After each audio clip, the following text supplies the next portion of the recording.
সাহসী সিদ্ধান্ত বিসিবির। বিশ্বকাপ খেলতে ভারতে যাবে না বাংলাদেশ। বিসিবি নিয়েছে এমনই সাহসী সিদ্ধান্ত। এক মুস্তাফিজের নিরাপত্তা যারা দিতে পারবে না, তারা কিভাবে পুরো দলের নিরাপত্তা দিবে, প্রশ্ন বাংলাদেশ ক্রিকেট বোর্ডের। আরও শুনুন প্রতিবেদনা। বিসিবির আনুষ্ঠানিক ঘোষণার আগেই প্রথম আলো প্রকাশ করেছে বেশ চাঞ্চল্যকর এক খবর। বিশ্বকাপ খেলা নিয়ে বড় সিদ্ধান্ত নিয়েছে বাংলাদেশ ক্রিকেট বোর্ড।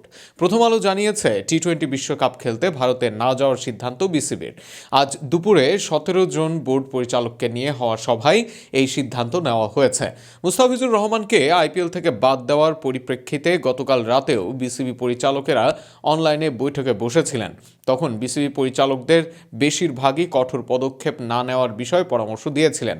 তবে সরকারের হস্তক্ষেপের পর সিদ্ধান্ত বদলেছেন তারা। এর আগে ভারতে উগ্র হিন্দুত্ববাদের কারণে মুস্তাফিজকে আইপিএল দল থেকে ছাঁটাই করেছে কলকাতা। ভারতীয় ক্রিকেট বোর্ডের নির্দেশেই ঘটেছে এমন ঘটনা। এদিকে বাংলাদেশের ক্ষিপ্ত নেটিজেনদের দাবি ছিল, যেহেতু ফিজকে একার নিরাপত্তা দিতে পারবে না ভারত, সেক্ষেত্রে বিশ্বকাপে পুরো দলও নিরাপদ নয়। তাই বিশ্বকাপেও বাংলাদেশ দলের উচিত ভারতে না যাওয়া। এদিকে যে আইপিএলে দলের নিয়েও ছেড়ে দেওয়া হয় ফিজকে, সেই আইপিএল বাংলাদেশে সম্প্রচার নিষিদ্ধ করারও দাবি জানাচ্ছে অনেক নেটিজেনরা। গতকাল ভারতীয় ক্রিকেট বোর্ডের সচিব দেবজিৎ সাইকিয়া জানান, বিসিসিআই কলকাতাকে নির্দেশ দিয়েছে মুস্তাফিজকে ছেড়ে দিতে।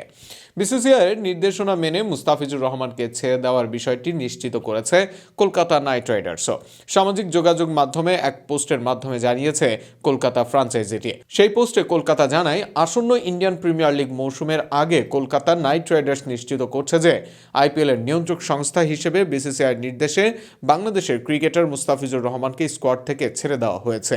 সেই পোস্টে আরও জানানো হয়েছে, বিসিসিআইয়ের নির্দেশনা অনুযায়ী নির্ধারিত প্রক্রিয়া ও প্রয়োজনীয় আলোচনার মাধ্যমে এই সিদ্ধান্ত কার্যকর করা হয়েছে। আইপিএল নিয়মাবলী অনুসারে বিসিসিআই কলকাতা নাইট রাইডার্সকে একজন বিকল্প খেলোয়াড় নেওয়ার অনুমতি দেবে। এ বিষয়ে পরবর্তী বিস্তারিত তথ্য যথাসময়ে জানানো হবে। বাংলাদেশের মধ্যে রেকর্ড 9.2 কোটি রুপিতে কলকাতা কেনে মুস্তাফিজকে। তবে এটা নিশ্চিত যে কোনো বাংলাদেশি ছাড়াই হচ্ছে এবার ইন্ডিয়ান প্রিমিয়ার লিগ।